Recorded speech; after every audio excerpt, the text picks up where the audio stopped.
मेरी आवाज पहुंचती है और वो तमाम अहबाब जिन तक मेरी आवाज जाती है अपने ग्रुप्स में भी ये बात जरूर डालें और इसको हम मैक्सिमम हाईलाइट करें, इसको मीडिया में और सोशल मीडिया में उठाएं।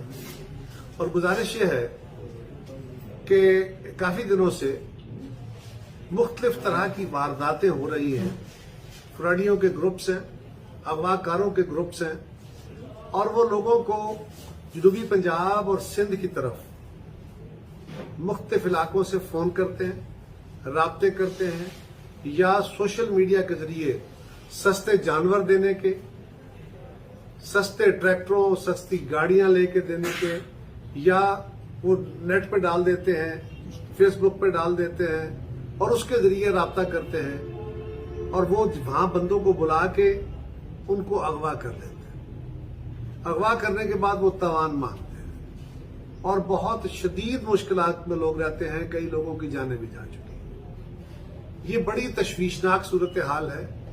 इसके साथ ही साथ कुछ लड़कियों के आवाज में या लड़कियों के जरिए फोन करा के इस लालच में भी नौजवानों को बहलाया जाता है, उनको बहला फुसला के किसी बहाने उनको वहां बुलाया जाता है और फिर उनको भी अगवा किया जाता है।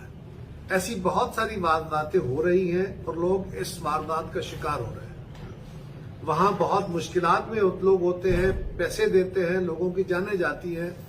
मैं आप सबसे गुजारिश करूंगा कि ये बात आपस में भी करें, गिरदो नवा में भी करें और जो मेरी आवाज सुन रहे हैं इस आवाज को आगे भी फैलाएं कि खुदारा अगर इस तरह की कोई वारदात आपके इल्म में आती है, अगर कोई बंदा आपको गैर मुमकिन मुनाफा दे रहा है, एक चीज जो 10 लाख की है अगर आपको सस्ती ऑफर कर रहा है, अगर कोई जानवर सस्ता ऑफर कर रहा है, इस तरह की कोई प्यार मोहब्बत में फिसलाने की बातें कर रहा है, तो खुदारा इससे मोहतात रहे। ये बहुत खौफनाक किस्म के कार्टल्स बने हुए हैं, वारदातें हो रही हैं और इसका इलाज लोगों का अवेयरनेस है। मैं गुजारिश करूंगा खुद भी होश में रहिए और अपने गिरदो नवा में भी इसको आवाज को फैलाइए। बहुत शुक्रिया।